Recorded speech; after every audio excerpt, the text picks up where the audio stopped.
And we're live. Everyone, welcome to another episode of Rant Café, episode 27, I believe. I'm Animac here for Anime Uproar, and this is a special episode, everybody. In this one, we're going to finally determine once and for all, definitively, no questions anymore, which is the better iconic shonen anime, Naruto or One Piece. This is it. This is the one. Now, joining me today, we have for the first time. Let me just see. I'm getting some feedback here. I think I have multiple windows open or something. Okay. There we go. For the first time this week, we have missART joining us to represent the Naruto side, along with our boy Lotus, who has joined us in the past. So, missART, I'll start with you. Please introduce yourself to the people. Oh, awesome. Well, first of all, thank you so much for inviting me to Rant Cafe. I appreciate it. Oh, our pleasure. Our pleasure. Thanks for accommodating me in your schedule as well, as I was gone last week. So that was very nice. Yeah, so I'm missART. I have a channel on YouTube. If you look me up, missART, you will see that my channel is predominantly about Naruto and has been for about 5 or 6 years now. I can't believe I've been talking about Naruto that long, but I've definitely been a fan for a lot longer. So I'm happy to participate and defend Naruto's honor in this debate. Bring it. Excellent. Pleasure to have you. And by the way, everyone's links are in the description. If you want to directly go to their channel, you don't even have to search them. Just click the link in the description. And yes, so hopefully this debate, we're going to have a friendly but passionate debate. No one has to get hurt. Friendly. You don't have to necessarily say that the other anime sucks, but we are going to be arguing that, each side is going to be arguing their points. It's not going to be like when me and Briggs were on Tony, the Black Red Guy's channel, arguing that Emilia is best girl and screw Rem. It's not going to be one of those ones. Who's Rem? By the way, Briggs, good job on winning that debate with me. This one is going to be a little more, friendly banter style, I think. But I don't know. I feel like Lotus and Briggs might go at each other. I feel like missART and Too Spooky are really nice, but Lotus and Briggs, they might go at each other. Briggs don't want no problems, big fella. And since we're speaking of Lotus, what's up? Welcome back to Rant Cafe, and you are also going to be representing Naruto. Yes, sir. Thank you for having me back on the podcast again. It's always a pleasure to be around with all you lovely people here today. But yeah, my name's Lotus. You can check me out over on my channel, the Nerd Corner, and I haven't actually uploaded in a couple of weeks. I kind of been slacking on my game, but I just haven't been satisfied with the quality of my videos, so I'm regrouping myself, recollecting, and I'll be back in the game very soon. But yeah, over on my channel, I do a lot of manga-related content, discussions, tags. I've also been doing a lot of gaming content, mainly with Dragon Ball Universe 2, since that is a popular anime game that's out right now.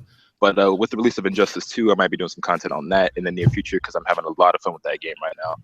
But yeah, so basically a lot of anime and manga-related content over on my channel, as well as some gaming, which is mostly anime gaming, but you might see other fighting games on there too. So yeah. Nice. And again, pleasure having you back. And as a fellow fan of Fooly Cooley, I always love talking to you, Lotus. Yes, sir. You're a good guy. Great guy. And now we have Briggs, Mr. Makes Noise with his microphone when he's not on. Briggs from All Day Anime, what's up, bro? That's me, yeah. Also referred to as the One Piece guy, apparently. On the this, One Piece guy. According to Tony, right? Hello. I'm excited for this One Piece debate. Just happened to be wearing the One Piece shirt. Works out that way.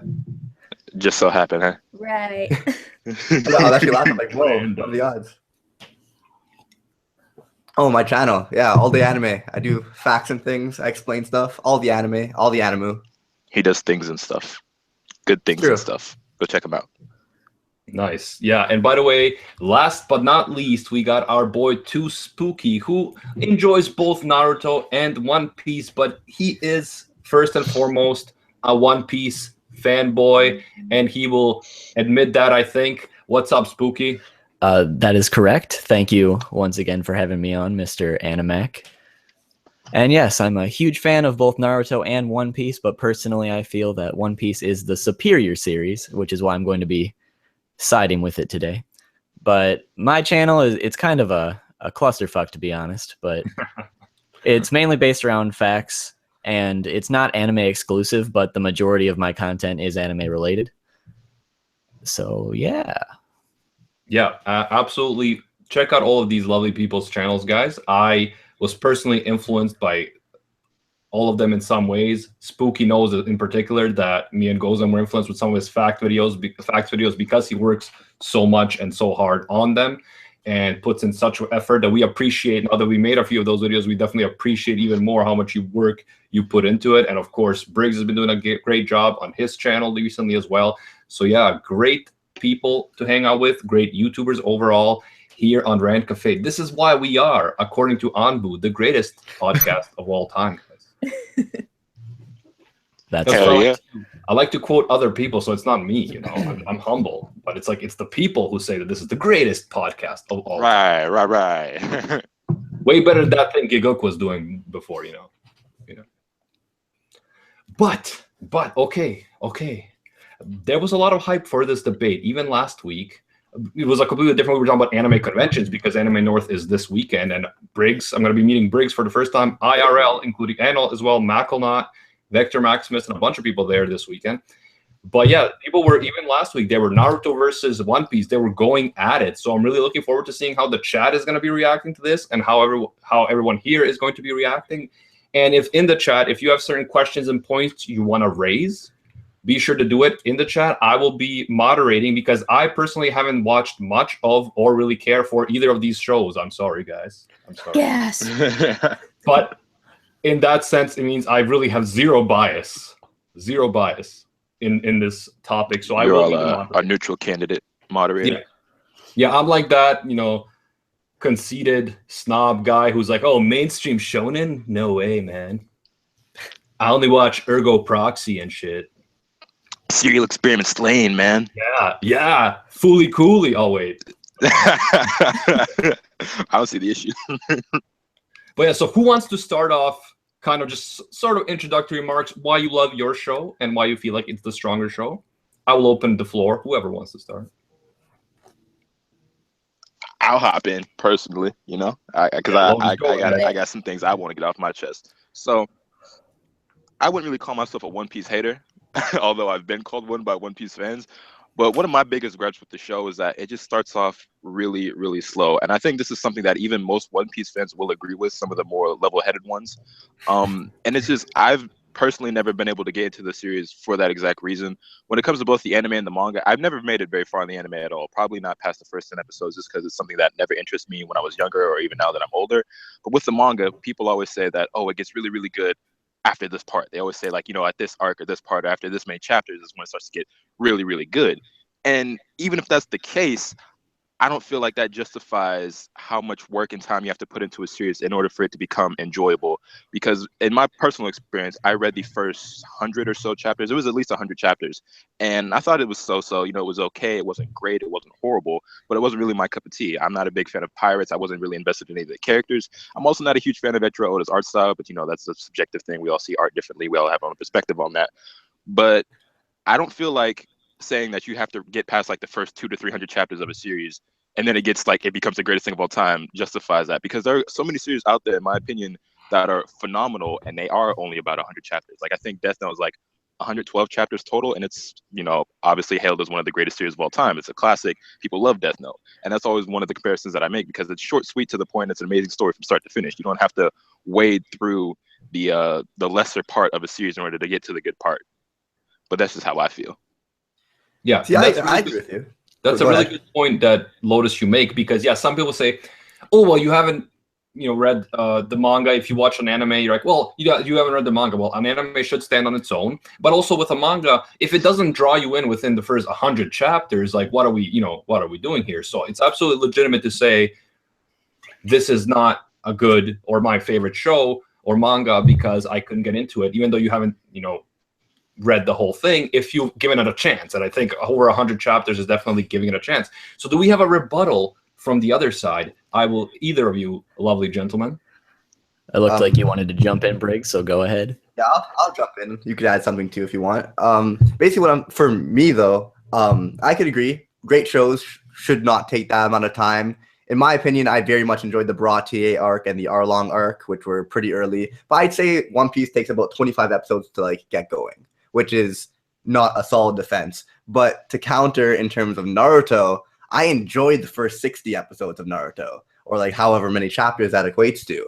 And then it was at that point where it's like, it started strong, and I just got so over it going in, like even towards like the end of Shippuden, when it was all over the place with the war. So for The me, fourth Great Naruto, Ninja War, yes. yeah, I feel like Naruto had a strong start, but then it's like, it just wasn't, I feel like it wasn't meant to be a long running story and didn't complete well. While One Piece, on the other hand, it's all about the journey. I feel like it just, one of the only shonens that's meant to be a long running like shonen, because Oda fleshed out his world in a way where it's like, people say like it doesn't start to 100 chapters. That's when they enter the Grand Line, and essentially, so like Luffy wants to be the Pirate King, Nami wants to like draw the entire world. They all Zoro wants to be the greatest swordsman. They all have these over the top dreams, and to achieve it, they essentially have to travel the entire world. So it makes sense for it to be so long and continue going from island to island, and you understand that. Well, I feel like Naruto was kind of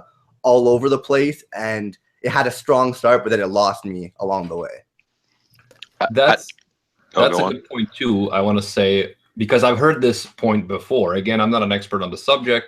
However, I've heard a lot of people say who are Naruto fans that Naruto started strong, but then it got kind of ridiculous after the Shippuden era, so to speak.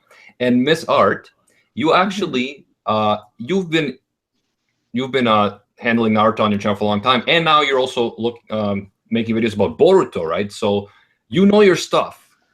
I do. I'd like to say I know my stuff, and I've experienced the journey of Naruto's story basically as it was coming out. I think I started reading the manga back in 2004, so it was pretty easy to catch back up, and I took a little break, and then I jumped back into it. So I can say I have the perspective of traveling through the story as it was coming out for many years. So at least from my perspective, I can bring that opinion to the table. And it seems like it's been a long time in a good way, but I don't want to interrupt the point you might be trying to make. No, I was actually going to ask you to kind of counterbalance this point that says that Naruto kind of derails and should not have been going on for this long. What is your take on this? And a lot of people have also said that Boruto is unnecessary, right? That it's just kind of trying to make money from this. Of course, we know how dragged out One Piece has been, so that's not really a criticism that One Piece fans can level at Boruto. But I wanted to ask you in general, I wanted to ask you in general, what are your thoughts on this? How would you counter this type of argument? Because you clearly do still enjoy Naruto, Boruto, and so forth. Oh, definitely. I don't think anybody can argue right now that One Piece is the king of content that goes on and on and on. And some, I think, will find that that's a good thing because there is a lot of material to explore, as others were saying. But on the flip side, that does make it very difficult for newbies to get into One Piece. And that is something that I want to say against, because I don't want to hate on One Piece. I definitely prefer Naruto. I don't want to hate on it, but that is a huge barrier. Like, there's so much. Whereas Naruto, it basically wrung out all the action, all the character development it could within a story that ended. That's the positive thing, is that Naruto as a series completed its arc, and if you want to go in and enjoy it, you can. And so some people, at least in terms of the manga, because we all know that One Piece anime and One Piece Naruto both have tons of filler, especially Naruto. So I'm going to focus story-wise manga. So we know the manga, there are aspects of Naruto, I will admit, that they did stretch things out a bit. And even some areas I would have liked to see things go longer. So the storytelling isn't perfect, but it's overall really enjoyable because each chapter and each arc would up the ante. Things would get more intense, especially as the final war went on. Again, not perfect storytelling, but definitely enjoyable storytelling. And there was a reason why when Naruto chapters were coming out that the whole anime community would just be on fire. It would be lit. I kind of miss that nowadays. So that is at least one big positive thing I can say, though, is that I don't think it got too stretched out. I think it got all the attention they can give it without being super redundant, without being super dumb. They ended it, it completed, But as we know, Naruto is one of the most successful franchises outside of Japan. So it is a cash cow no matter what they do. Us Naruto fans are going to eat it up. So it made total sense that they continued on with the next generation with Boruto. And I think they're actually doing a pretty decent job overall. So I'm excited to see things continue. And I don't think they're like rehashing. I'm sure they're trying to make money, but so far everything's been feeling relatively fresh and been doing relatively good. So I think that argument's kind of moot. I think the fact that One Piece is going and going and going is eventually going to become a negative because more fans cannot enjoy it. New fans cannot enjoy it quite as easily. So those are my thoughts. Thank you, missART. And I think that's a really good point too, because me personally, the reason I never started One Piece was that I was like, there's no way, there's no way I can get into it now. It's gone on for way too long. There's no way I can catch up. I can't commit that much. And I've talked to Briggs about this before. So yeah, I think that's a very solid point. And in terms of Boruto, at least they didn't wait like Dragon Ball Z, like how many years to come up with a sequel. So at least there's some kind of continuation there. And I definitely understand that. And also in terms of Briggs' point about One Piece being, they go to different islands, so there's a lot of stuff to explore. I mean, you could say the same thing about Pokemon. They go to different regions, they explore different islands, but that doesn't mean that it's necessarily a good thing, right? That doesn't mean that the plot progresses, that it's, quality show. So I just want to put that out there. I'm just saying, I will give it to Too Spooky now, because I think it's his turn to say why he loves One Piece and what he thinks One Piece has to offer that other anime, including Naruto, do not. Oh man, the pressure's on.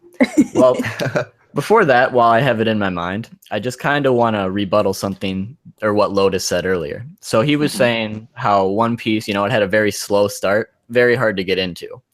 So to bring another anime into this, like you brought up a second ago, the beginning of One Piece reminds me a lot of what Dragon Ball started out as.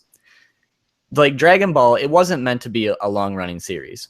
And I feel like a lot of the things in the original Dragon Ball are reminiscent in One Piece. It starts out, the main character, he's extremely overpowered, and like everyone who opposes him just gets wrecked immediately. And along the way, he just keeps running into more and more people. Like in Dragon Ball, Goku runs into Bulma, and then eventually they get to Yamcha and Krillin and blah, blah, blah.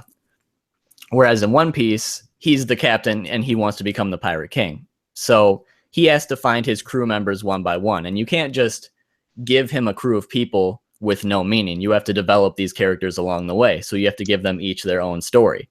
Which, yeah, the beginning of One Piece does kind of start out slowly. But for me personally, it didn't feel that slow.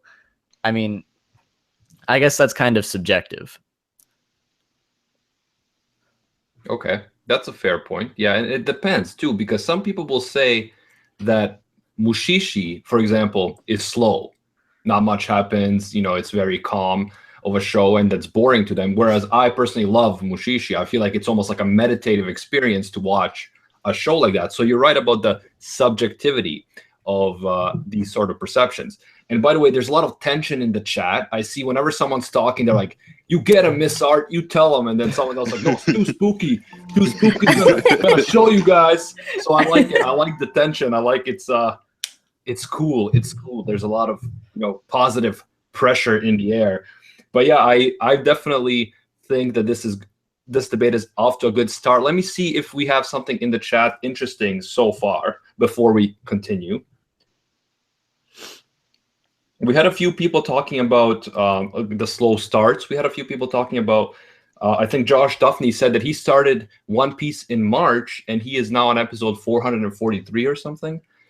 So I guess that in itself, his commitment there seems to bode well for the show, that he actually got into it that much.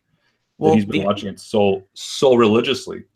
The other thing about One Piece is, because you have to develop these characters so that they can become a member of the crew. Because really the first goal in One Piece is to basically get his crew together so that he can eventually sail to the Grand Line, sail to the New World, become the Pirate King. Oh, I lost my train of thought. Give me a second. Sorry. Would you say you lost your train of thought like Naruto and One Piece seem to lose their train of thought for chapters on end, and that's why they go on so long? Oh no, I got my thought back. Oh, go ahead. Okay, so basically, for Dragon Ball Z, for instance, it kind of lost a comment. It lost the goal of the series. Like I'd say around when it became to Dragon Ball Z, really, because Kishu. I would agree. Toriyama. And then Toriyama, sorry. And then the Majin Buu arc, to me, it just kind of all felt like filler. Like you could just tell that he wanted to be done. Whereas with One Piece, I feel like the goal of the series at first was to develop all these different crew members, but at the same time prevent or provide some sort of conflict for everybody so that the story was still interesting. Whereas after all these crew members are established and everything's caught up, then the goal of the series becomes venturing to become the Pirate King and all the conflicts that come along with that, which is why I feel like it works as a long-running series. All right. And I think that's something positive you can say about Naruto on the flip side, is that Naruto starts out with one goal, which we all know, is to become the Hokage. And by the end of it, spoiler alert, he becomes the Hokage. So I think that's something Thank really God. positive you can say. But one problem with Naruto is I feel that it doesn't really flesh out any side characters in the same way. Because with One Piece, every single member of the Straw Hats has their own goal that they want to accomplish on this journey to the One Piece, basically.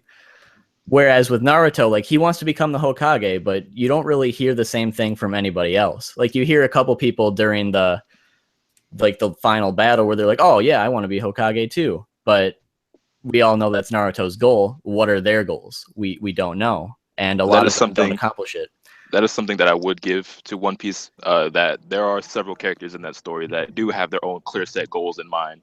Even though they are tagging along with Luffy and they're all helping him out, well, at least his crew, they're helping him out to achieve his goal. They'll have their own personal goals. Whereas in Naruto, I guess you could say that that is the case, where there's only very few characters that have a goal. Like Sasuke has his goal of, wanting to kill his brother, restore his clan, and then of course his sights get shifted as the story progresses, and he catches on to new information and learns newer stories. And Naruto has his goal of course, becoming the Hokage, becoming a respected shinobi.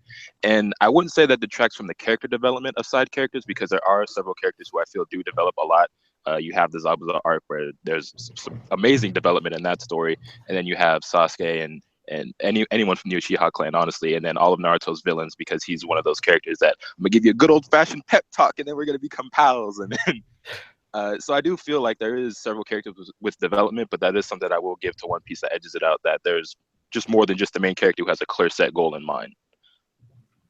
One thing I want to add is, you guys keep on saying like the whole goal was to become like the Hokage for Naruto, because Spooky said that the Dragon Ball Z lost like the goal of the series. Well, for me, it was always like he only wanted to become the Hokage so he could get people to accept him. He was an outcast of the village. Everyone hated him for having the Nine-Tails Fox in him, and he achieved being accepted by everyone by the Pain arc, by the beginning of Shippuden, like 90 episodes into Shippuden, and then there was like another 300 episodes later. So it's like the point of the series was he wanted to become a Hokage so he'd be accepted, and then he ended up getting accepted way earlier, and they kind of like just dragged on because like why 45% filler, and I feel like it just became a money thing afterwards. You feel like it became a cash grab after the Pain arc? Yeah. I mean, that's a legitimate argument, because that's something that I've seen a lot of people say, even within the Naruto community, is that the Pain arc is the best arc in Naruto, at least in the Shippuden part. My favorite. I agree. And so a lot of people feel like that Naruto became the hero, he saved the world, or he saved the village and everything, so it probably could have ended there.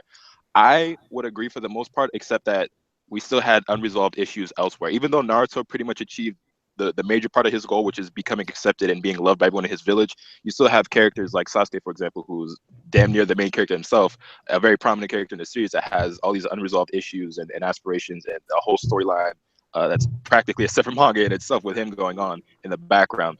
So, and I'll bring up Sasuke a lot, probably because he's the most other prominent character in the story besides Naruto. But I feel like he was such a major character that people would have had so many questions that you just couldn't have ended it there. And that's what I would say to why it continued to go on after that arc. And then as you continue the series, you have to have other things going on as well. So it just kept progressing and progressing. So while I would say that to some people it does probably seem like a cash grab, I feel like there were legitimate reasons to continue it after that point, even though Naruto pretty much accomplished the major part of his goal. Well argued. Good job, Lotus. Thank you.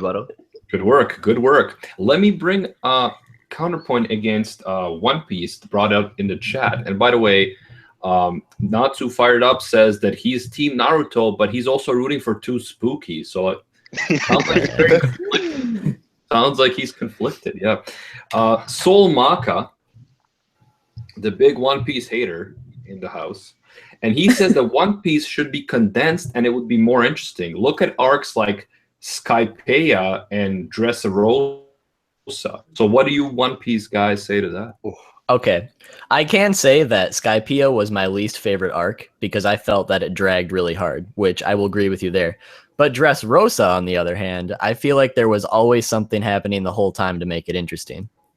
So I don't really think that needed to be condensed at all. And it also introduced a lot of important characters, and they did a really good job with keeping all of those side characters doing something the whole time instead of just like introducing them and then taking them away.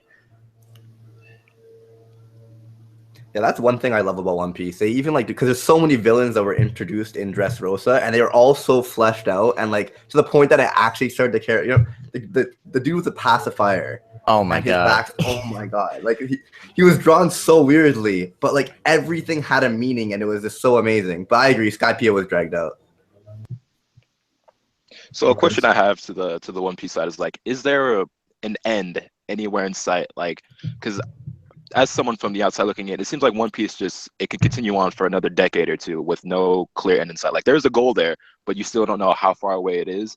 And the reason why I ask that is because one of my major concerns, and it's a concern that I also have with Hunter x Hunter, which is the reason why I'm not super overly attached to that series, despite how great it actually is that do you think we'll ever actually see the end? And I don't want to get too morbid with this, but like one of my actual concerns with Hunter x Hunter is, and this is like something that actually scares me, and I ask other fans about the series, is that do you think it'll end before something actually happens to the mangaka? Because it's often brought up, you know, how Tagashi is a very sickly man, and one of my own personal thoughts is maybe something might happen to him. He might not ever be able to finish it.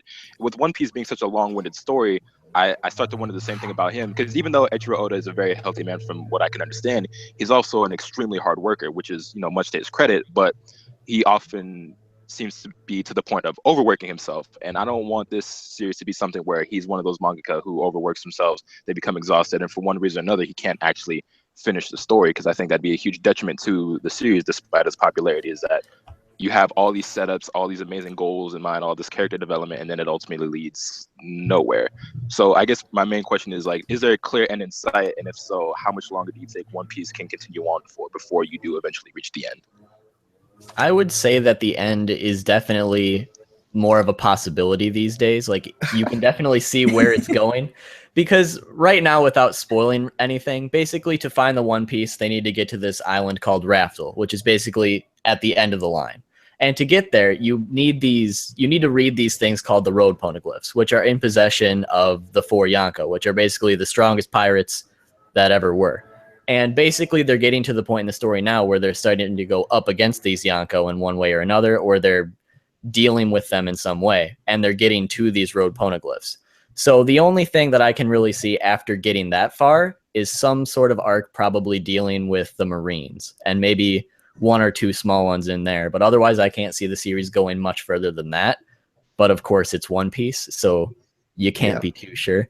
And with Hunter x Hunter, I feel like Hunter x Hunter would be a lot further along if there wasn't so many hiatuses. Whereas One Piece, it's like every week, every other week. There's rarely ever a bigger gap than that. So it's always moving forward. So it's not like it's far behind.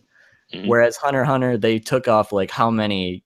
He took off how many years? He's taken years. Like I think there's actually like graphs for that, and it's totaling like over 7 years or something crazy like that. Because funnily enough, Hunter x Hunter started like a year or two before Naruto. Naruto ended at 72 volumes. Hunter x Hunter is currently at 33, I think, was the last volume that got released, if I'm not mistaken.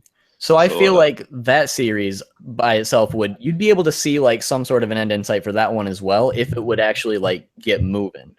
Whereas with One Piece, like I can start to see the end in sight. Like I can see that we're getting there. Whereas maybe back in Dressrosa, it still seemed like it was still so far away. Yeah, they gave us some information now that we can finally kind of understand what they have to achieve to get the One Piece. So we have a little bit of understanding. Yeah, and that's an interesting point, because it reminds me of the Game of Thrones or Song of Ice and Fire. dilemma, and George R.R. Martin taking way too long to write the series, and people are wondering, is he gonna like live to finish writing the series? So that is an interesting point. And someone mentioned in the chat that One Piece is a never-ending story. So unlike the actual never-ending story, One Piece might actually be a never-ending story. So that's interesting. I'd also be okay with that. Another point raised in the chat was that Naruto doesn't seem to have interesting side characters. So, missART, I'd like you to address that point. What do you feel that Naruto does have interesting side characters? Is this a mischaracterization? I definitely feel it's a mischaracterization. And I'll apologize if you hear any background noise. My landscapers decided to show up at the best time, as always. It's always when you're live or recording, isn't it? Always. There's always construction going on or something when you're trying to record. But no, I think there are a plethora of well-developed side characters in Naruto. So I think I don't think that's correct at all. I mean, of course, you got your main three, and then you have the Konoha rookies all together. But even beyond that, even when you go to the very beginning, like Zabuza and Haku, there are tons of characters who don't even like transcend all the different arcs, or maybe the one arc they're in, but yet they become memorable because Kishimoto does have the ability to flesh out really believable and relatable characters. So, I mean, when you're comparing it to One Piece has tons of characters as well, which are all wonderfully fleshed out too. I'll give One Piece that. It does have wonderful characters. But Naruto has plenty of wonderful characters too that are side characters. So, yeah, with each village, you can just choose at least 2 or 3 from each of the villages and, find them enjoyable. There's so many characters. There's so many. So, that's something I would definitely agree on, because I would say some of the most prominent and interesting ones to me are definitely, Haku and Zabuza from one at the beginning, and honestly most well-written and developed arcs in the story of Naruto.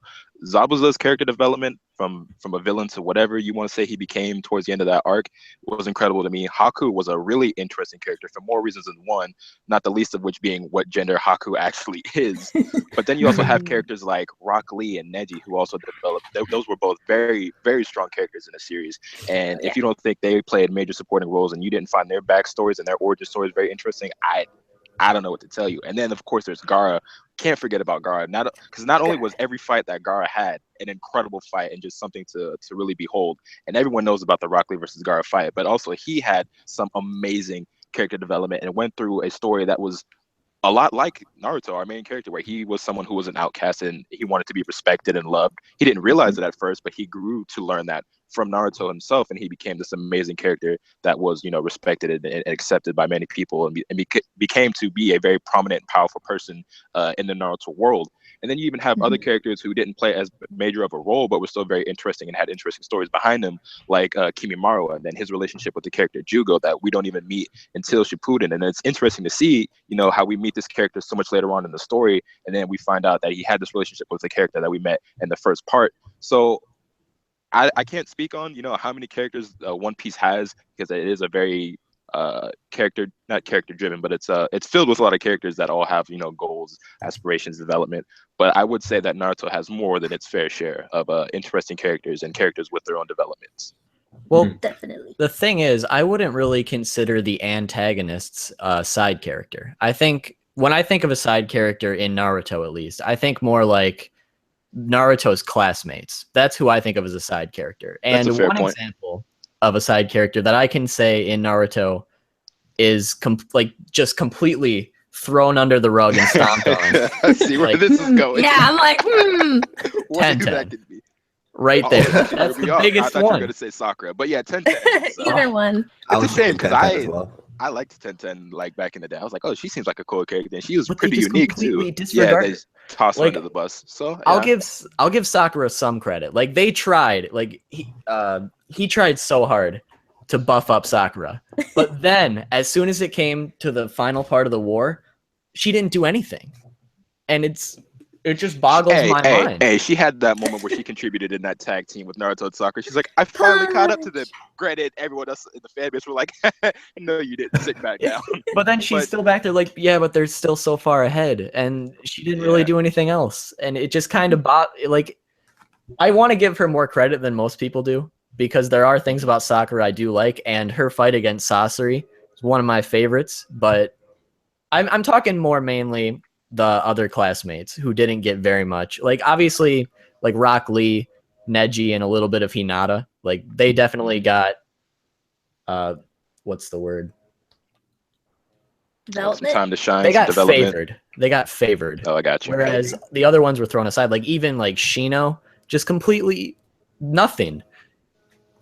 Shino was a character who was definitely underexplored alongside Kiba and many of the other classmates. So I will give you that. There's probably an equal amount of characters who didn't get a spotlight as there are that did get time to shine. So yeah, I can see where you're coming from on that statement. Agreed. And I will say, in general, Kishimoto, especially in the beginning and through a good part of the story, has always had difficulty for some reason, like buffing up and developing female characters in particular. And as like a female fan, that's something that's always been really obvious to me. So I think that kind of plays into why we have characters such as Sakura, who is one of the main three characters, sadly, and Tenten and other characters who they do get a little brushed off to the side. And I don't know if it's just a coincidence that they all happen to be female, that almost all the female characters tend to get less development.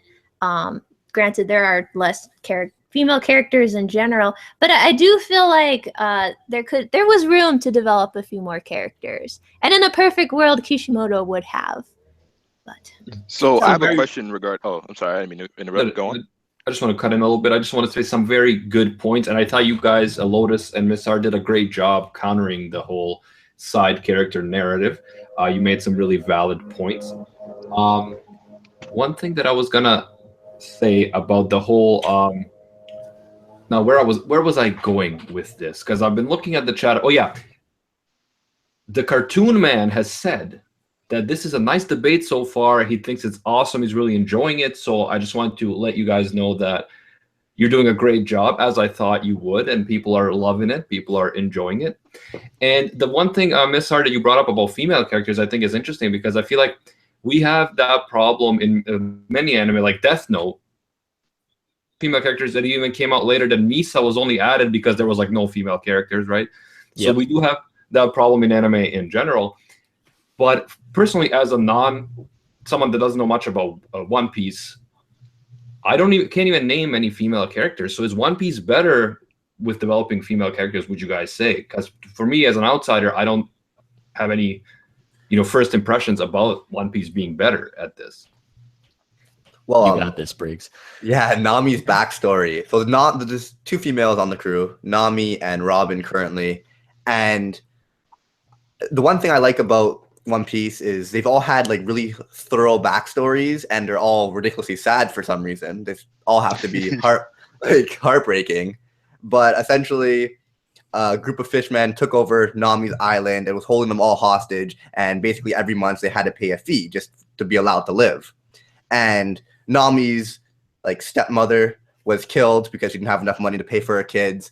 And so Nami took on the responsibility of like picking up everyone's tab, essentially, like be able to set everyone free. So she became a bandit in order to set her village free. And I feel like there aren't as many female characters, but for example, the ones that are relative to this story, like Nami has a really awesome backstory of like why she's become the person she is today, why she's such a badass. And same thing with Robin. Robin is like the last survivor that could read those poneglyphs that Too Spooky was talking about, and was basically like hunted down her entire life. Well, like, even characters like Vivi, for instance, she was a really strong female lead. Even like she wasn't part of the crew, but she was basically part of the crew during all of Alabasta. And then you fast forward to Dressrosa, and you have characters like Baby Five, who, even though they're just a side character, they still get a fleshed out backstory that makes you feel for them and gives them some development. And so there aren't as many, but they're like solid. The ones as many, but like there's still plenty of female characters. They're just not always fleshed out. But that goes for a bunch of characters in One Piece, because there's so many side characters. Not everyone gets all the attention they deserve. But that doesn't mean they're not going to get attention later, because Oda has continuously brought back characters that you may have even forgot about and give them what they need to be developed. So I definitely, probably from what I know and from what you just told me, I give One Piece the edge especially when it comes to the female characters. Like there are some really underdeveloped female characters that we never really get to see explored or shine in Naruto. But what I would say is that one of Naruto's biggest strong suits is its main character development, and I don't know too much about Luffy's backstory or how much he's changed from chapter 1 to chapter 80,000 or whatever One Piece is on right now. But I would say that Naruto, and I can't really sound like I'm not a fanboy when I'm saying this, but I feel like he has some of the best character development of any story I've ever read. Going from this guy who is a prankster, a jokester, he's looked down upon in the village by everyone. Nobody likes him. He has absolutely no talent for ninja skills, and he becomes one of the most powerful and respected people in the entire world. So it seems like he's someone who was very determined, never lost sight of his goal, accomplished every dream he ever had, and is one of the most well-developed characters, regardless of anyone's thoughts on the actual plot and storyline. So I guess my question to you now, as we're talking about character development, is how much has Luffy changed from the start of the story, and how has this development as a character been in the story of One Piece? Oh, good question. Because I know personally from a lot of people, just in my life, friends, stuff like that, who are not even huge anime fans. They know Naruto, of course, and they say that Naruto is an inspirational figure to them. They were inspired by Naruto, the way he developed, the way he went from, as you mentioned, Lotus, being disliked and an outcast to becoming one of the most respected people in the world. So that is a very strong point. And yeah, guys, the One Piece guys, how about Luffy? Because we know that Luffy doesnn't start as a crybaby or anything like that. We established that, Briggs. I personally dislike crybaby characters. Everyone knows that. Rant and Thurston from Eureka 7 is the worst. God. But yes. So Briggs, Spooky, what do you say to that about Luffy's development? Do you see, compared to Naruto as well as a character, do you think that Luffy has developed enough? I would say that Luffy is one of those characters that doesn't really need to develop too much, because he already starts out as a badass character who's got the whole goofy shonen side to him. But at the same time, he does develop plenty over time. It's usually just not as much as you would think. Like one moment that stood out to me, even though it wouldn't really seem like it's much of a development, was like Briggs was talking about the whole Fishman situation with Nami. There was one part where Nami was on the ground, bawling her eyes out, stabbing her arm where the tattoo for Arlong's crew was, and Luffy comes up, and he's just watching her. He's not saying anything, and you can just tell, you can't really understand what's going through his head. And then Nami turns to him, and she's like, "Luffy, help me," and tears and everything. He doesn't say a word to her, and he just puts his hat on her head and goes to save the day. And I feel like that's one of those moments where he's like trying to take in what she's feeling, and it just develops him to like push himself harder to actually bring these people down and save the day, even though he's a pirate and he's supposed to stand for what pirates do, which isn't saving the day. So would you say that he develops more emotionally as a character than others? Because he seems, from what I've read and seen and what I know of, like a character who was not very socially adept or inept. I forget the proper phrasing for that, but he's not very good with social skills. Like he doesn't understand the emotions and thoughts and feelings of other people too well, from my understanding. That's another thing, because in the series, they keep talking about they mention it from time to time, how Luffy's greatest weapon is his ability to bring people over to his side. Mm-hmm. So the way I see it is, even though he doesn't like appear emotionally inept, the people just kind of relate with him, and they believe in him, so they come over to his side of things. And even just developing him overall, like I'd say probably the biggest development with Luffy. I mean, it's kind of a spoiler alert. Turn off your whatever if you don't want to hear it. But his brother Ace, Luffy did everything he possibly could to save him, and he did save him. But then Ace basically had to die saving Luffy, and Luffy just kind of went into an emotional wreck after that. And then we had a whole time skip, and I feel like that was his biggest development throughout the series.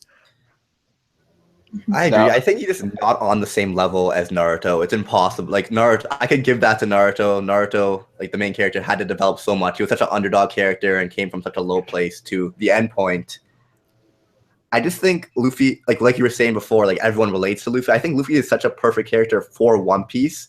I can't give him the development that Naruto has, but he's the type of guy who's like, he sees something, he's like, I want it. Or he sees something, I'm going to do this. Regardless of how impossible it is, he waged war with the entire world government because they stole one of his friends. And it's kind of like everyone loves him and like goes to his side and like is able to relate to him.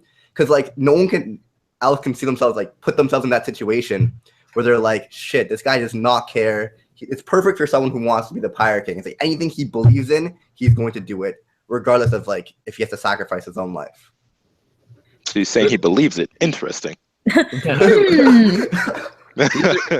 are really interesting points because I personally feel that you don't need to have a complete underdog and then develop their character completely in order for them to be a strong character, right? Because I think you, Spooky, you raised some really good points there about, yeah, Luffy starts off as a badass already, but yet the fact that he then has to face with difficult situations and kind of evolve as a person and deal with those challenges is still character development, even if he starts off as a badass. Everyone knows that my favorite character, missART, you might not, but my favorite character of all time is Kamina. And he starts off as a complete badass and is always a badass, but he's still a great, inspirational, amazing character. And he does feel challenged. They deal with challenges. For example, finding out that his father is dead early on in the show. And that shocks him, but for like 5 seconds, and then he moves on because he's like, my ideals and my motivation is stronger than any challenge. So I feel like, but I like the fact, I feel like a character doesn't have to start off as completely nothing and then build up in order for it to be a good character. But I like how you guys, the Naruto side ceded to the One Piece side, and One Piece has better side character development, and the One Piece side ceded to the Naruto side, and Naruto has better overall development as a character than Luffy. So interesting debate here, guys. Shout out to Kamina making an appearance in Boruto, by the way, low-key yesterday. For anyone who saw that episode. No, it wasn't actually Kamina, but there was a character in yesterday's episode of Boruto that like wore a visor that looks a lot like Kamina's, and he was kind of like this like cool little hero or whatever. And then after Boruto saw it, like he had like the same visor and he was wearing it around, and he was kind of like talking and acting a little bit like Kamina. So I thought that was kind of it was definitely a wink, nudge, nudge to the audience. I thought it was a nice nod to Gurren Lagann. I thought it was kind of funny. I thought it was really my funny, respect actually. for Boruto just skyrocketed right there. Just go check out the episode, man. It was pretty funny. Yeah, like if anyone's a fanboy of anything, I am a huge Kamina fanboy. Forever. Look at that. Hey. Cute. I'm all like, I try to be all like, sophisticated in my anime analysis, but then it's like Kamina, someone says something about Kamina, like, what? Like, what? What? Kamina? Yes, please, more. Did you just say Kamina is not perfect? What? It's like, guys, you can't take anime criticism personally. When they're criticizing an anime or a character, they're not criticizing you. Yeah, Kamina was what? How dare you, man? That's my life. But yeah, this is going well, guys. I'm loving this debate. I want to call on people in the chat. While I go on a little sidetrack with Briggs, but people in the chat, give me some questions. If you have some specific questions that you would like to ask either side, like a specific criticism, not why does Naruto suck or why is One Piece so long? If you have a specific criticism that you want to be addressed, write it in the chat and I'll try to get to them. But Briggs, I think the most important question of this debate is, where did you get the sunburn, bro? Oh. I don't even know what you're talking about, bro. You don't have a little tan there. You have a sunburn. You been outside, Helmy? Not that much. I think it might just be the light shining on my forehead right now. Yeah, I What's don't, an anime fan doing outside? You're supposed to stay inside. Yeah, real shit. You look like you have rosy cheeks, so you look like you're just either you were tanning or you're just loving life. You're just Yeah, He's I could have so gone. invigorated by this debate. That's what it is. So I've got a really subjective point I want to bring up. Now, this is, very subjective. So obviously this is just my opinion. And this is something that it's not like you can argue either side. This is something I kind of want to talk about because I'm such a big enthusiast of art. Now, I am not at all a fan of Eiichiro Oda's art style. I don't want to say it's bad, but I'm not a fan of it. Like, I know he intentionally draws characters to look very wacky, very out there, zany, and very unique. And unique is something that I will credit him for. But I personally feel that Masashi Kishimoto has a more interesting art style. I like the way he portrays movement. Granted, it does get very cluttered sometimes. It's hard to make out what's going on in certain fight scenes within the story, but I feel like it's more not engaging, but it's more Distracting, maybe. not distracting. I'm saying Kishimoto's art style is like it's someone who's new to manga would probably gravitate towards Naruto more than One Piece, and that's just the opinion that I have in my head. Because I just feel like his art style is just so different that it's kind of off-putting for someone who would be new, and they're looking at the two of these series and saying, okay, this one looks cooler. Like I would think that Naruto looks like the cooler series to me, but I just want to know what you guys' thoughts are on Eiichiro Oda's art. Like, are you fans of it or no? And how do you think it's changed at all, or has it in the first place since the beginning of the story? Because I know that Kishimoto's art definitely develops a lot, as much as Naruto does himself from the beginning of the story. Because I feel like it starts off strong. By the time you get around to like volume 4 or 5, then especially you're getting into like the Zabuza arc, like he really finds his stride and finds like his style, and it becomes a really strong style. So yeah, what are your thoughts on Oda's artwork? Yeah, so this is a question about the artwork and how much art style plays in your enjoyment experience of manga and anime. And unlike a book, unlike a novel, for example, art style is a major factor in this medium, right? So I think this is a fair question, and either Briggs or Spooky. Well, like you said, it's definitely very subjective, but I understand where you're coming from. For me personally, art style isn't really something that like deters me in any way. Usually I find a way to enjoy it, and I find things that I like about it, even if it's not particularly an art style I enjoy. Like for One Piece and Naruto, I think they both have their positives and negatives. Like for Naruto, I feel like Kishimoto had a lot of trouble designing female characters, and I'm pretty sure he's said that before. I would agree with that. He didn't really learn how to do that until recently. Yeah, very recently.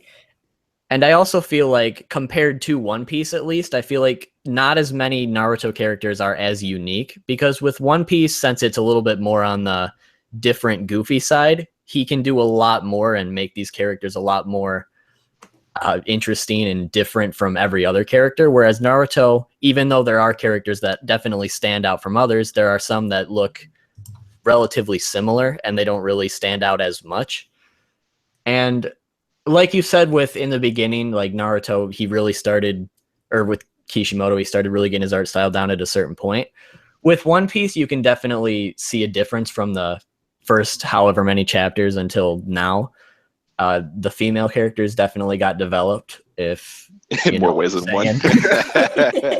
Developed. Yeah. I basically, I would say that it just depends on what you like, because like I said, with me, I can find things that I like for both. I would say I prefer Naruto's art style, but I definitely prefer the uniqueness of One Piece. Like, Naruto reminds me more of the art style of Bleach, which is my favorite art style for manga. I think it's just so clean, but that's just my opinion of it. What do you think, Briggs? I agree with you. I actually think like there's so many Naruto characters that just look extremely cool the way they're drawn, while One Piece, on the other hand, is very like everything is very unique and original and like kind of weird in a way. And like we were talking about, like Senior Pink, the guy who wears. I got a picture of him here. I don't know if you guys could see him. Yo, is my man wearing a bonnet? Yeah. Yeah. Bonnet You and see, like, pinky. if you see this character, like, what the hell type of weird character is this guy designing? But then it's the story. like the character, like the way it's drawn, only matters so much, and the story of why he's wearing that was actually like amazing. See, but that's one thing that like I always looked at One Piece as a deterrent to newer fans, like aside from the length, because they always say, you shouldn't judge a book by its cover.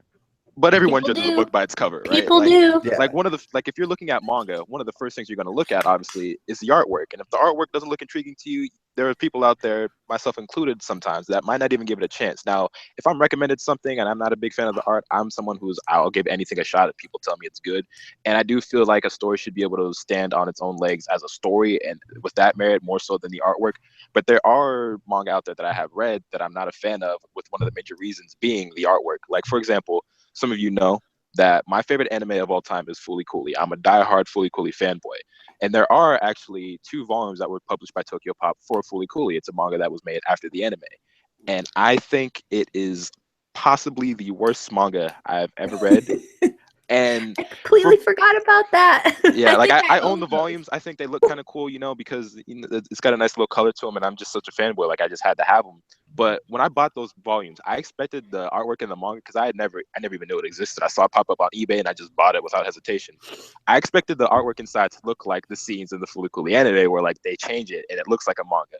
That's not the case at all. It has, without a doubt, the worst art style I've ever seen, and it detracts so much because one of the amazing things about Fooly, for example, is how it's so visually interesting, and you have all these different styles and then this amazing animation done by Guy X and Production IG and stuff. And there's just other stories that I have read that I just can't get into because the artwork is so poor in my opinion, or I just find it so distasteful that it distracts from the story, and I just can't get into it. So that's just something I thought I'd throw out there.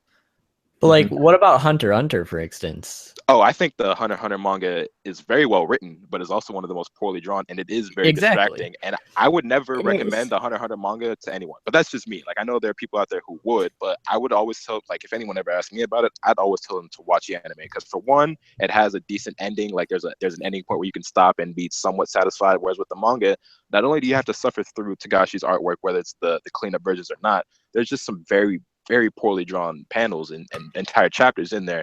And then even if you do suffer through that, you're left with cliffhangers and the possibility that you might not ever see more of it or an ending. For years. So, right.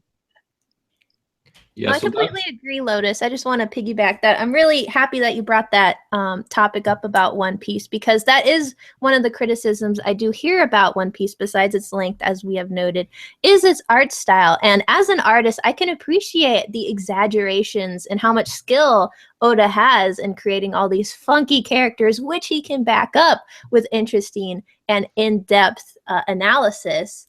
But at the same token, I feel like Kishimoto, that's one of the reasons why Kishimoto's story has become so popular, I think, is because the characters do look a little more human. It's a little more accessible for most folks, I think. Because I was a bookseller for 7 years, so I know how much people judge covers and artwork instantaneously, and they'll make a split decision whether they're going to pick that up or they're not going to pick that up.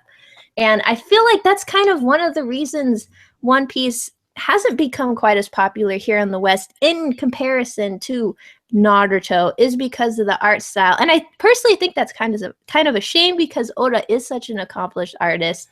But I think it's just how funny things work out. People like to see characters that look a little more human. We can relate to them slightly better, even if you gave them a chance and realized that these crazy characters Oda comes up with are relatable. It's like people are going to make that split decision. So, and some reasons, like I'm happy to see the diversity in character and exaggeration Oda creates, but at the same time, like I know how much that's like negatively affecting its sales here in America, at least. Doesn't seem to bother everyone in Japan, because it's like one of the best-selling manga of all time. But over here in the West, it's pretty interesting how there is that split between the art style, how art style is affecting people's judgment. I know it's definitely something that's affected my judgment, because there's even a series right now, I don't know how many of you have heard of it, called Twin Star Exorcist. By the way, don't ever watch the anime. If you have any interest in that series at all, read the manga. Please do yourself a favor. But yeah, that is a manga that I personally discovered in like late 2015. I was in Books A Million just hanging out, because I kind of like to go there and just relax and read new stuff and check out the selection and whatever. And I saw Twin Star Exorcist on the shelf, Volume 1, and I just thought that the cover just looked so fucking cool that I had to have it. I flipped through it. I thought the artwork looked incredible. It looked like an interesting enough story to me, and just off an impulse decision, I bought it there on the spot. And I'm not even someone who usually pays retail price for manga, because I usually like to go to Right Stuff because they have great deals. I got a membership there.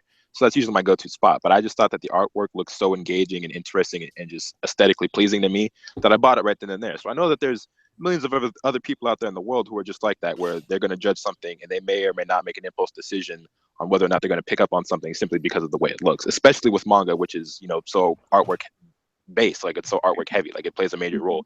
It's nearly 50-50 with how important the story is. Agreed. Yeah, really good points here, because I personally am really bad at visual art and missART, so we're like definitely not on the same page there. So I can kind of feel for the mangaka that might some do it intentionally, some might not. Like you mentioned for the Hunter x Hunter, and they're just not that good at it. I kind of feel bad because, like, yeah, I'm a writer. Like, I've write fiction, I've published fiction. So in that sense, I'm a book lover, and I didn't know, missART, that you actually worked as a bookseller for 10 years. That's really cool. But yeah, I personally suck at visual art. So I'm a writer, but I suck at visual art. So I can definitely relate, because I would love to one day write a manga, but I would not be able to do the art. I would have to hire someone to do it for me. But in terms of some of the comments, and by the way, Simply Rose is in Korea now, our friend Simply Rose, and she says that in Korea, One Piece is huge as well, that it's like everywhere. You can't go anywhere without seeing something from One Piece. So apparently, yeah, in Korea, just like in Japan, One Piece is huge.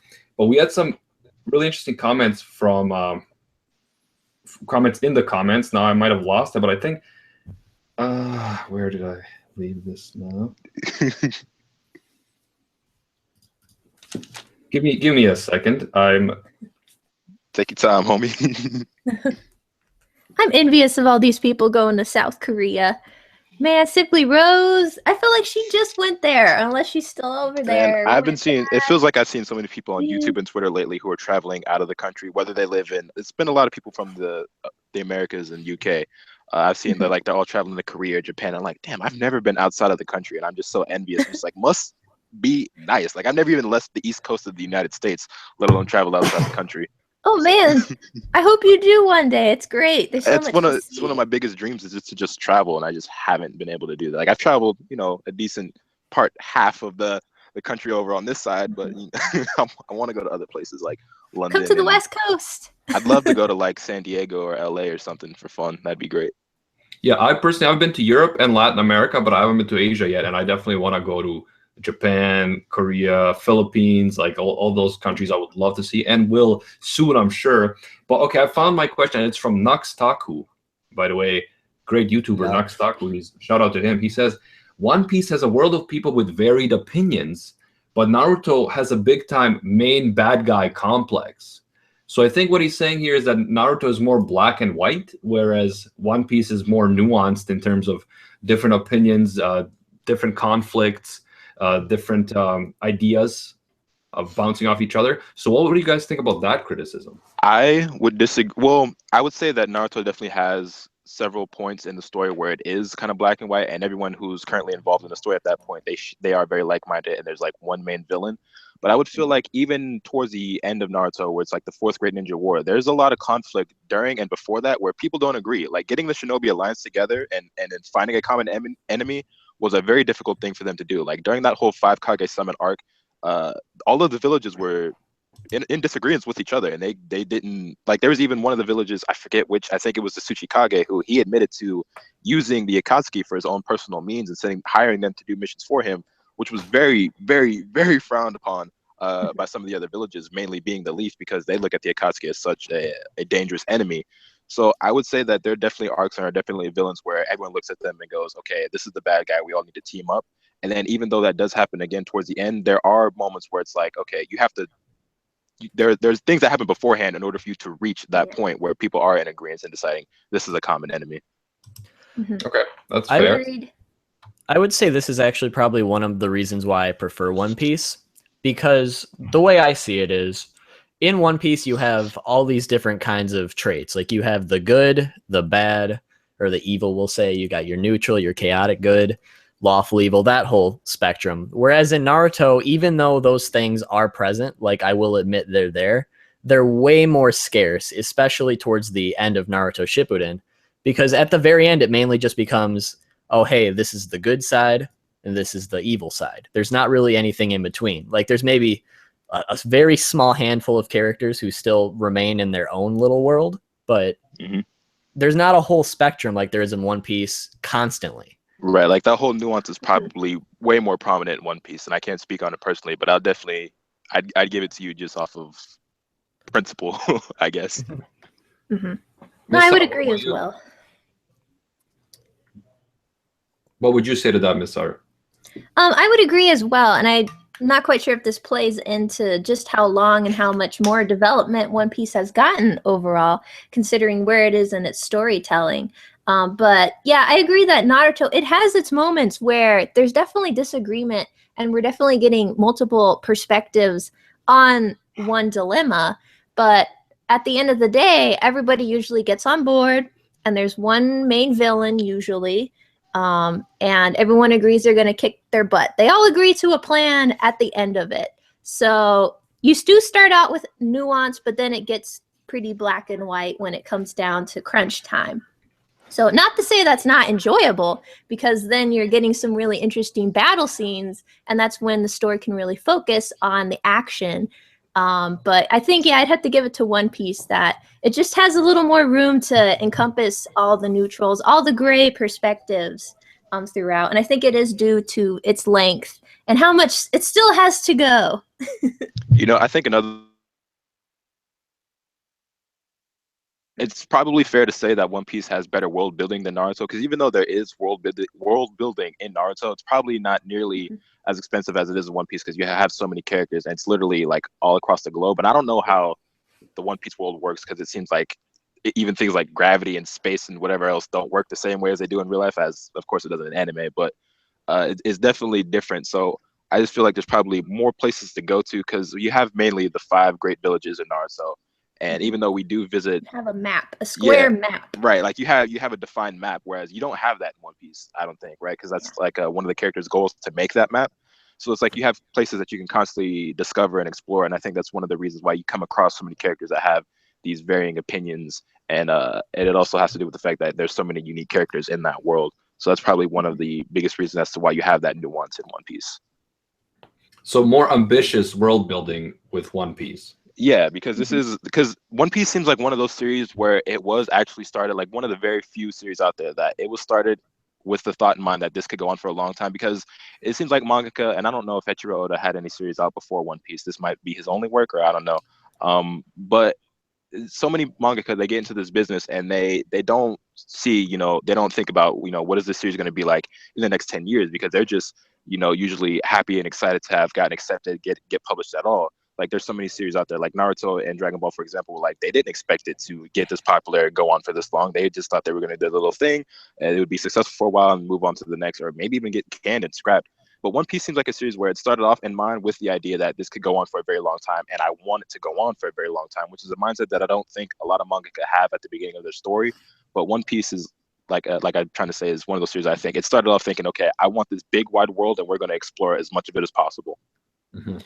Mm-hmm. I completely agree. That's like kind of what I was saying at the beginning. I feel like it was designed to be long running, and it's one of the few shonens that like it kind of makes sense to be long running.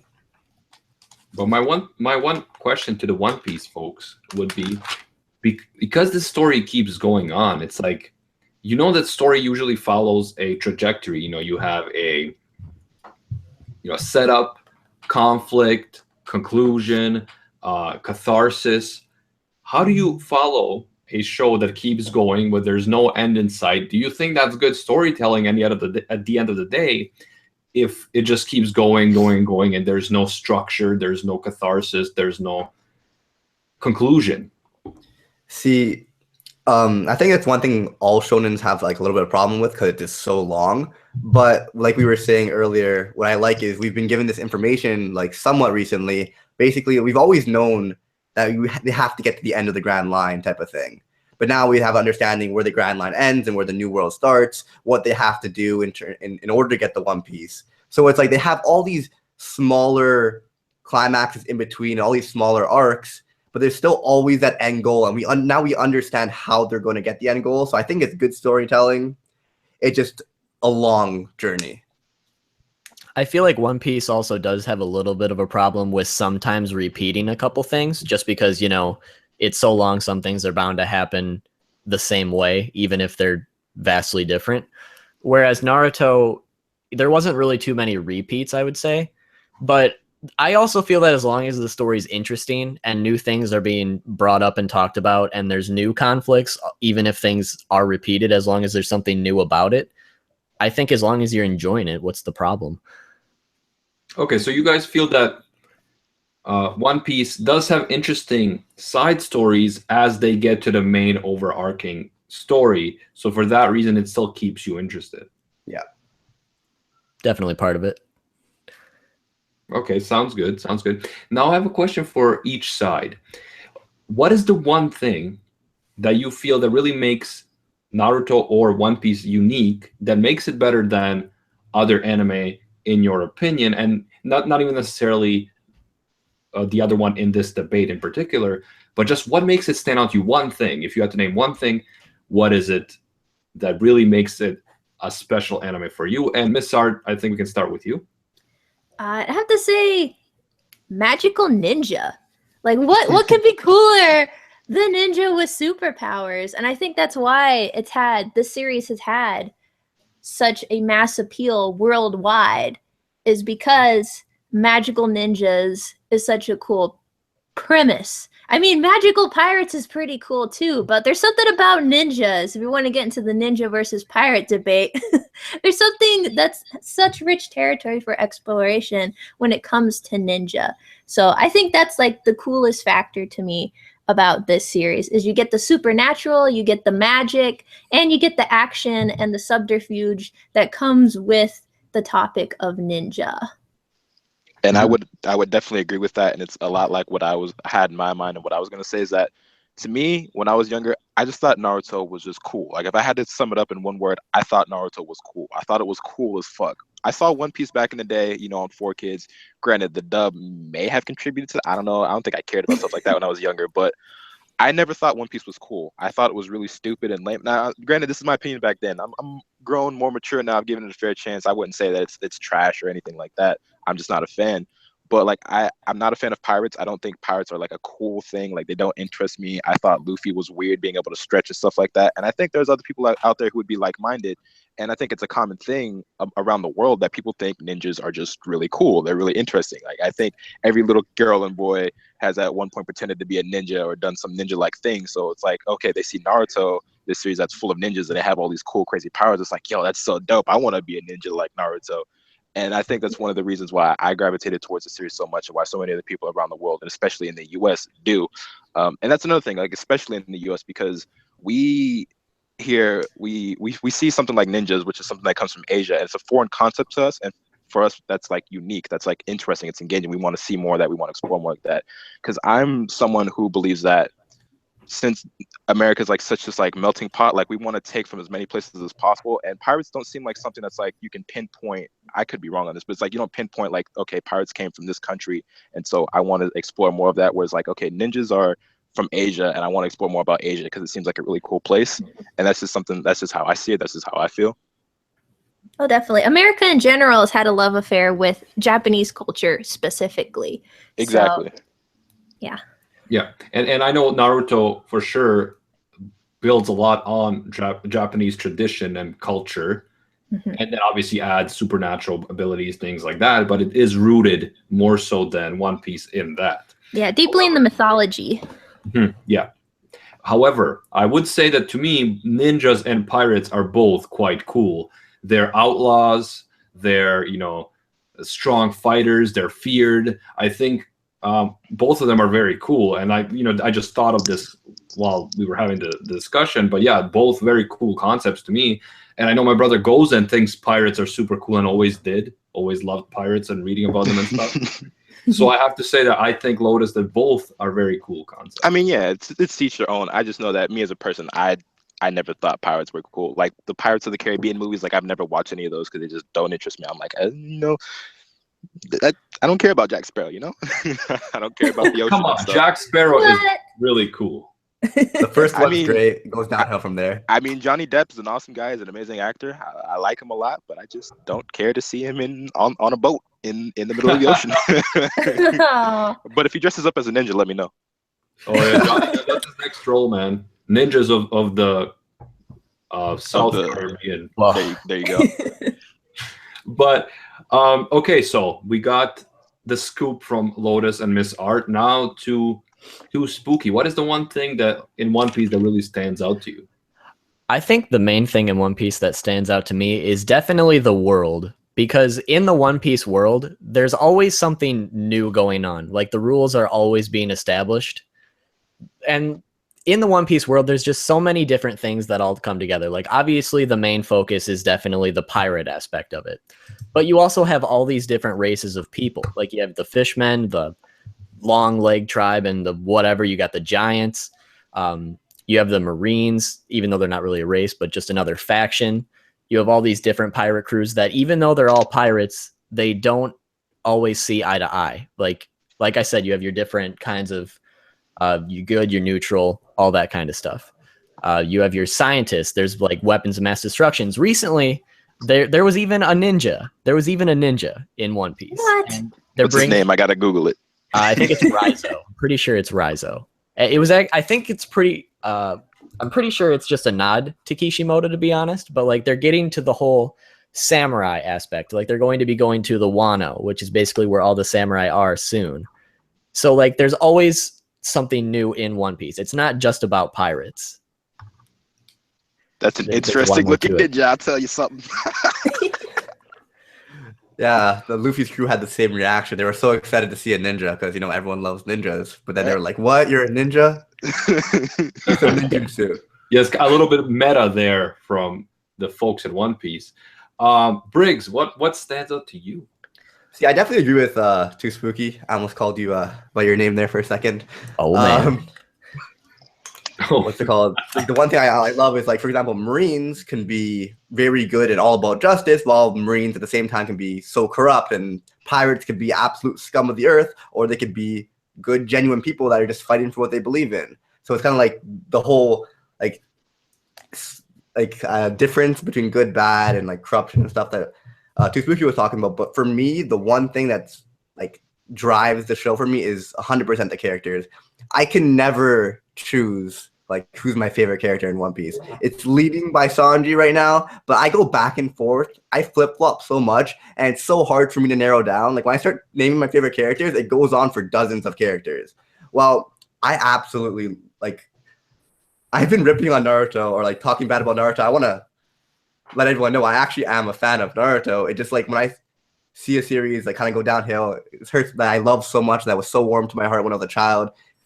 I could be a little bit mean towards it, but like I like characters in Naruto. I like a lot of characters in Naruto, but just in One Piece, there's so many characters, from villains, like even villains that I love so much, and like Marines and stuff. It's so hard for me to choose. So characters definitely drive the show for me. Interesting, very interesting, because you're saying that the fact that you can't even choose your favorite character, that you switch, just shows how good the characters are and how there's a wide variety of good characters, right? Oh, the variety is huge. Like I like characters in Marines. Like I'm just looking forward for them to like come back and do some battles. See, I think that's another thing that One Piece has on its side when it comes to its length is like if you are someone who's already invested into the story, like you get really attached to these characters, you've grown to love them, you know so much about them. And you could say the same for Naruto for some of the characters, but not all of them. I think One Piece might have the edge over there just because, again, they have so many more. But yeah, because I one thing that I will say is that someone who's new to it, though, because this is something that I thought of right when you start talking about how much you love the character, you can't pick a favorite, is that for what I read of One Piece, I didn't have a favorite character because I just didn't care about any of them. Like I was only one who I thought was like, she's kind of interesting was Robin, just because she did have a interesting backstory. That I'll give her that. But like when it comes to like what's his name? Usopp. I was like, okay, this nigga is annoying. Get him out of my face. He's gotta go. God, Usopp. Yeah, I'm not a fan of the guy. Zoro, I was like, oh, cool, dude with swords, and then he turned out to be like, you kind of boring me right now, dude. You ain't really doing much. I thought he was gonna be really cool, and he probably is now. But at the time, I didn't really care about him. But I think that is something that if you are someone who has been invested into the story for a while, though, and you've read the hundreds of chapters or you've seen the hundreds of episodes that are out, is that you have so many characters to choose from that you become so invested in and grown to know and love. So that's probably something that keeps a lot of people who are still invested into the series around and continue to be invested, is because they've stuck with these characters for so long.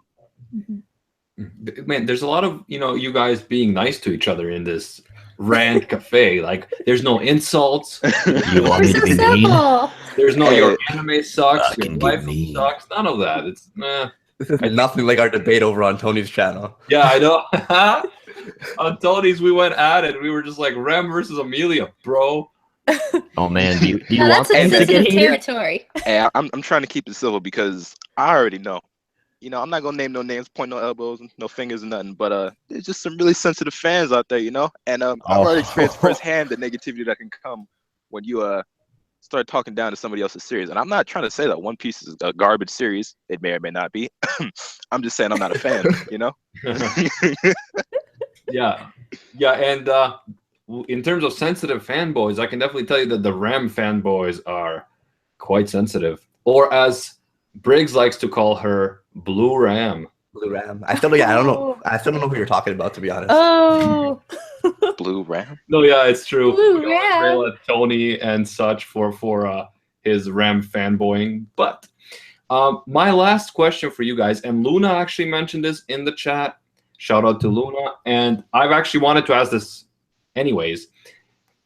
As to me, like someone like me or anyone who hasn't given either of these anime a chance, what would you say to actually get me to give this anime a chance? How would you get me into it? Whether it's your friend, whether it's just someone on the internet, how would you get me into it? Especially in terms of both are long anime and manga series, both are quite a commitment.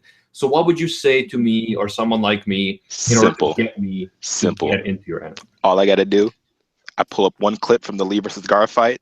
I have you watch that, ask you if you want more. The answer is, of course, going to be yes. And that's all I need.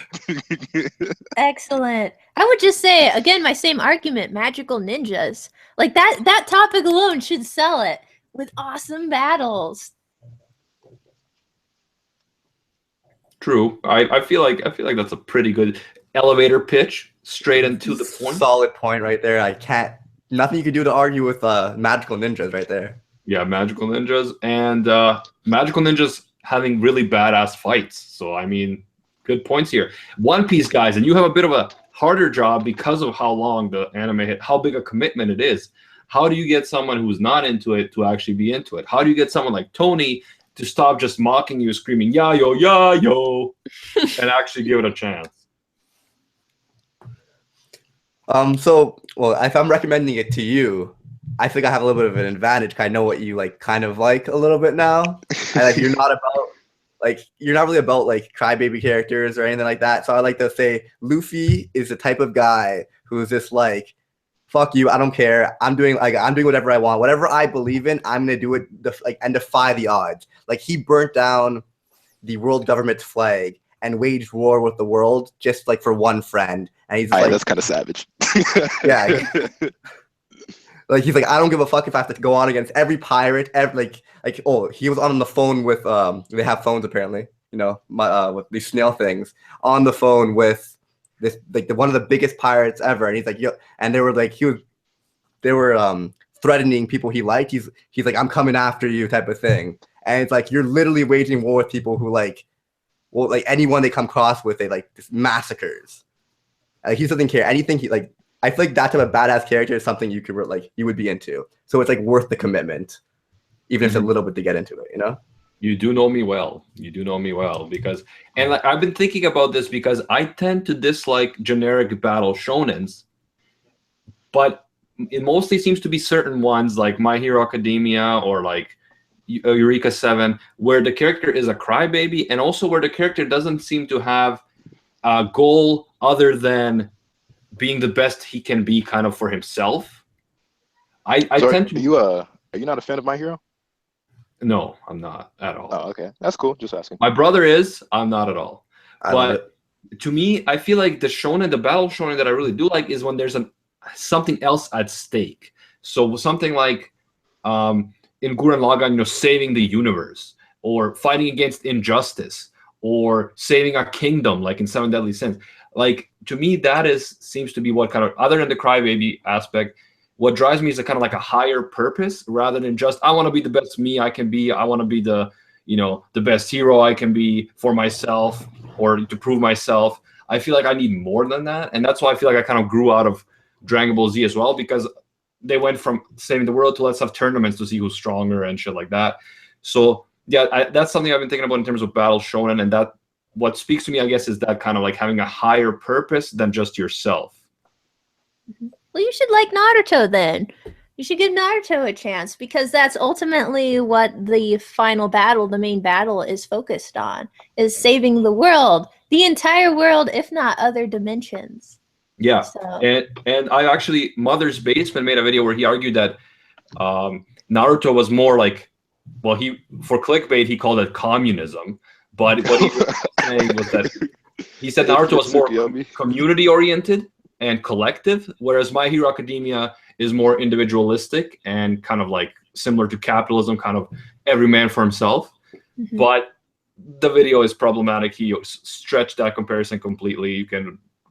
I can discount it. That's a cultural thing too, because Japan is more of like culturally is more about cooperation, and here in the West, where My Hero Academia is based on Western archetypes for comics, I mean that makes sense. So yeah, but he stretches the comparison. There's a lot of counterpoints that can be made that he doesn't address. So yeah, I have issues with a lot of his videos. He's very like.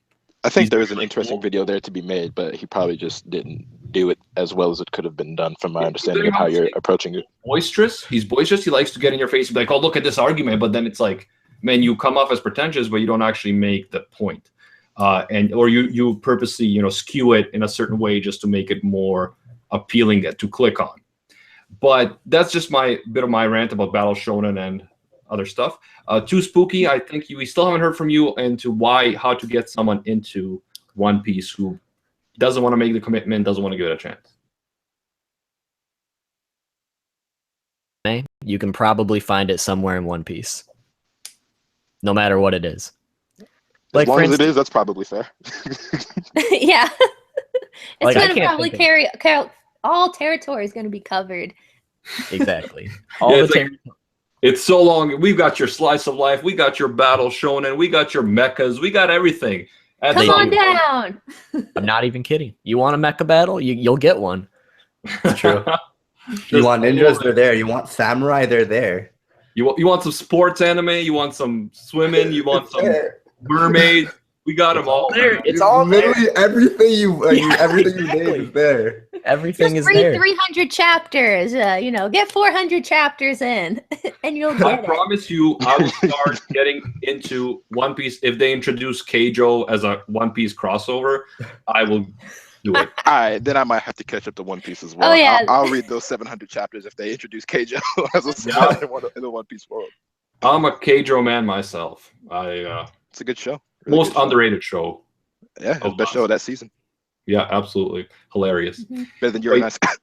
But yeah, I don't think I have any more questions. I thought this was a really good debate. Both sides made really good points. Both sides agreed with each other on certain things, which, surprised me a bit. We didn't rant as much, but I feel like both sides have merit. And I got you, dog. One Piece is ugly as fuck. If you want to see some cool ass fucking ninja shit, go read Naruto right now. Don't waste your time reading 800 chapters of a story that's never gonna end. Go read some Naruto. You'll love yourself. You'll love me. We'll talk later. All right, cool. Ooh, shots. Great. Fire some shots. Shots fired. Before we finish this up, do you guys mind if I bring one more argument to you? Just because I haven't been able to actually ask some hardcore Naruto fans what they think about this. Go ahead. Right, go ahead. Okay. So I feel like the second half of Naruto Shippuden, like after Pain has been defeated, I think that Naruto Shippuden at that point has the worst villain problem of all time. Before you say anything, I think that Madara is probably one of the most badass villains of all time, right? Ooh, that's my boy. All right, I'm glad we're in agreement on that. The absolute worst motivation for what he does. I had to confirm this with myself. So I read the last 100 chapters of Shippuden not too long ago. But basically, Madara's whole reason for wanting the infinite Tsukiyomi to just screw everyone over was because he was a sore loser. That's it. Because he lost to Hashirama, he wanted to fuck everyone over. I wouldn't really say that was his motivation. I think that's more of his motivation for leaving the village. I think his whole thing for wanting to do the infinite Tsukiyomi is just so that he gets his way and he can bring peace to the world in the way that he saw fit. And it is him being a sore loser, but I don't think that's the motivation behind it. He's not doing this he's not doing this because he lost. He's doing this because this is something that he would have done anyway, so to speak. But he specifically said to Obito that no matter what, there's always going to be winners and losers. That's specifically him going, "Hey, I'm a loser. I'm salty about it. Let's start a war." Well, here's where I think the confusion. Yeah, this is the confusion, is that when Madara's character was originally introduced way back in the day, it was as the loser to Hashirama, and of course that definitely influenced his direction. But yet the many, many, many decades happened after that fight, and whether or not Madara believes this is an shooting off of the fact that he lost, the whole reason he wants to do the Infinite Tsukuyomi does have more ties that go beyond that battle, because if you watch or pay attention to a lot of his backstory, you'll notice that he originally grew up when the ninja world was at its worst, where they were literally sending out child soldiers. Like, him and his brothers were like below the age of 10 and being forced to go out and fight battles. And he literally lost all of his brothers and his entire family to violence and all this destruction. It's really ugly, terrible history. So I think that is a really big element that comes into play of why he doesn't want to see war anymore. He doesn't want to see child soldiers. He doesn't want to see these huge dynamic battles anymore. He just wants everything to settle. He's had too many decades of war and strife, and that's why he wants the Infinite Tsukuyomi, just so everything is a neutral gray. He can make sure everything just stays happy and normal, the end. So I think that's really his underlying motivation. It's just that he's sick and tired of all these wars. He's really good at wars, and he makes an excellent villain. So it's kind of ironic, but to me, that's where his main motivation is. It comes from a deeper place of loss. That, yes, he is a loser. He lost his entire family. He's lost many battles, and now he just wants to make the world, in his mind, win by never having to have war again or pain again. I'm not saying that's not true, because all that definitely did happen, but he never brought that up to Obito as any part of his reasoning for wanting to do this. Like, after everyone, like, basically what I'm trying to say is he and Hashirama, they started the Hidden Leaf Village, so they already accomplished all of that. And obviously things happened which pushed him out, and he was upset about that as well. But I don't think he would want to start a war just because he wasn't accepted in the village. And no, I think his it family goes died. beyond that, because they started the village and they thought that was going to be, you know, the solution. All right, all the clans are going to come together and we're going to have peace. But, and I believe Madara states this too, I'm not sure when, but basically the village system turned out to be terrible, because then the villages just started to go to war with each other. Went from clans, small clans, to now, oh great, now everybody's grouped together and war is just escalating. So, and then you have to remember, when he's speaking to Obito, he's also manipulating Obito, a very young Obito. So I think he says a lot of things too in that particular conversation. He shares a lot of his philosophies that he thinks are going to best touch on Obito and turn him to his side. So I don't think you get the full picture of his motivations just from that one conversation or multiple conversations with Obito. That's something I definitely agree on. And I just want to state that, like, he grew up in this time of war where all he knew as a way of life was that it's survival of the fittest, like the strong survive and the weak die. And so that's kind of like what he's grown to know, is that, okay, if I want to rule the world, if I want to make the world, if I want to shape it in the way that I see fit and is the right way, I have to do it by being the strongest. And so I wouldn't say that he's a pacifist, but he's similar to Itachi in a lot of ways, where he doesn't want to fight. But I think Madara's solution to everything is to have one final fight that's the end of all fights, the one last war that is the end of all wars. And that's kind of what I think his goal and vision was. It wasn't to, like, okay, I'm a sore loser, so this is the way I'm going to do. It's like, okay, I see all this corruption in the world, and this is the only way I see fit to put an end to all of it. So it's kind of like him just making himself the common enemy, and then manipulating the entire world to shape it in a way that he thinks is the solution to everything. Not necessarily because he's a sore loser, he just thinks that's the only way, because all he's known all his life is power by destruction. Well, that's really interesting, because now you're reminding me of Lelouch from Code Geass. I knew you were going to say it, but Yeah. You got me interested, my friend. Yeah, that's a comparison that I've made before, and I've talked about it in like other videos or with other people. But I wouldn't really call Madara quite the Lelouch. He has definitely some Lelouch-like qualities, but I think Sasuke, and I brought this up because I remember when I read that chapter and he said he wanted to become Hokage, and we're kind of getting off topic here, but I kind of want to talk about it now. When Sasuke was talking about how he wants to become Hokage, I was like, okay, the plan that he gave was exactly like the plan Lelouch gives, where Sasuke wanted to become Hokage, so that he's a common enemy of the world. Everyone wants to take him down, but with that way, he brings everyone else together just to oppose him. And I thought that was like a really great idea, because that's one of the things that I loved about Code Geass was like, I like Lelouch did it. Like he solved all the world's problems. He won in a way. Like he lost, but he won. Like he achieved his goal. So when Sasuke said that, I was like, yo, he's got the right idea. And I think Madara had like a similar mindset. And it wasn't necessarily like not uniting everyone by opposing him, but that's kind of like a byproduct of it. Yeah, and Mob King said in the chat, missART got it right. Perfect explanation. And yeah, I thought both of you did a great job addressing Spooky's valid point. I think you did a great job here. So excellent But work. if you want to talk about Kaguya, she's a shit villain, you win that argument. Yeah, I was about to say that. Yeah. However, I think we're gonna have to start slowly wrapping this up. In terms of who won, which anime wins, I want you guys in the chat to let me know what you think. However, I will challenge you to actually say why. So if you think Naruto is still better, say why. If you think One Piece is better, say why. Don't just say the other one is trash. And same thing goes for the comments for those of you who are not watching live, watching after the fact. I want to know what you think about the debate and also about which anime you like more, but then give me a good reason why. And before we wrap it up, I just want to go back to everyone again, so you can say who you are and what you do. And missART, we'll start with you again since you're the new kid on the block. I'm the new kid on the block. Well, thank you once again for inviting me to this anime rant. I don't think we ranted a lot, but it was fun to debate. Yeah. And this is a really fun debate. So thank you for inviting me to it. And I look forward to more Rant Cafes in the future. But yes, my name is missART, spelled MISSART. You can find me on the YouTubes. If you like Naruto, definitely check out my channel. I have started doing Boruto reviews, The Next Generation.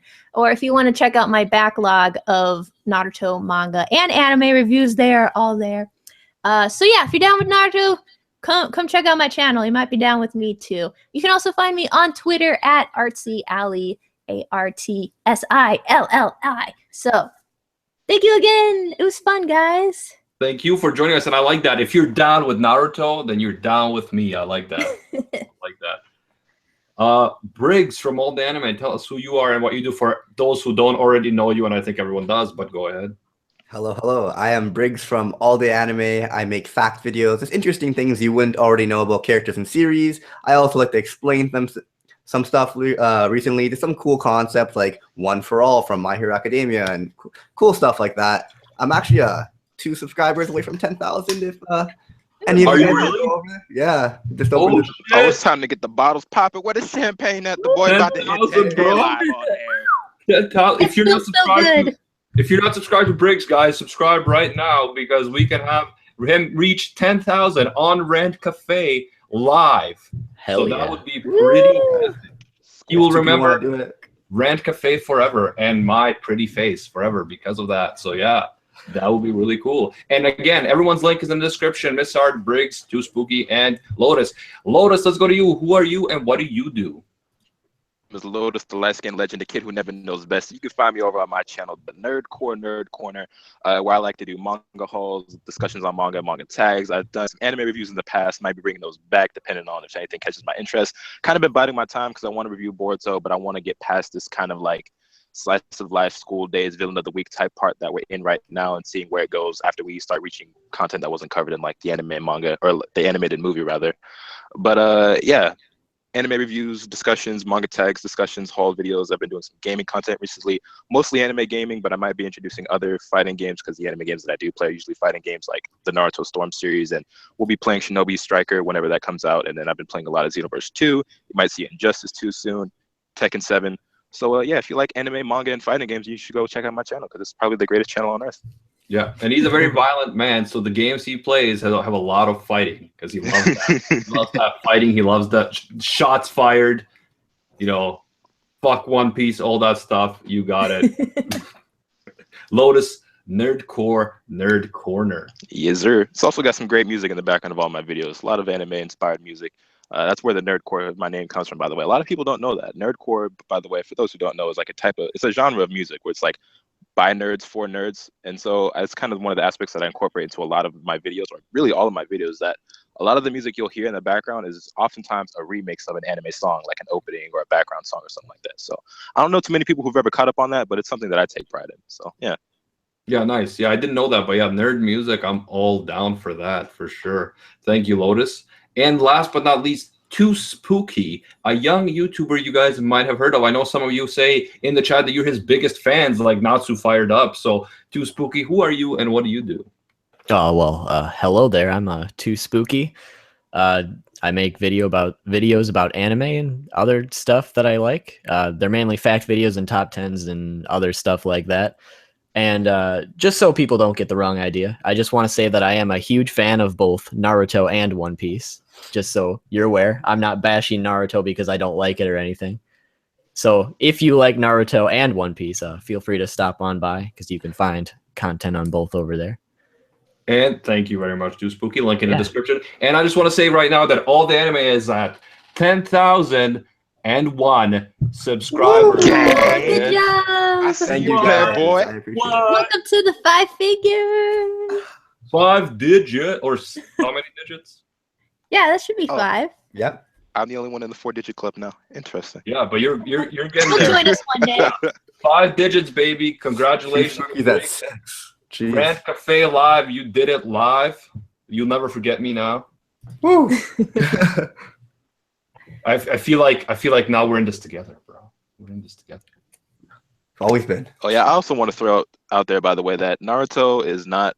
I'm not someone who believes it's like one of the greatest series ever. Or when I say that, I mean like I don't think it's like the #1 anime of all time. Like I said before, I'm a fully Cooley fanboy. I like Naruto a lot, but I can acknowledge its flaws, and that's why I gave a lot of my points to the One Piece site when they brought up legitimate arguments and points that I thought, One Piece actually does better than Naruto. So just throwing that out there.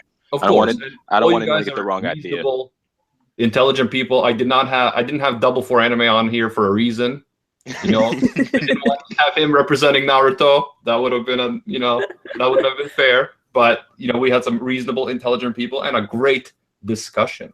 Great discussion. Thank you everyone in the chat who came and participated. I see you guys are saying what you thought about the debate. Everyone check it out if you're interested, and leave your feedback in the comments as well once the video is uploaded, because then the comments that you leave are actually going to stay there. Chat doesn't stay.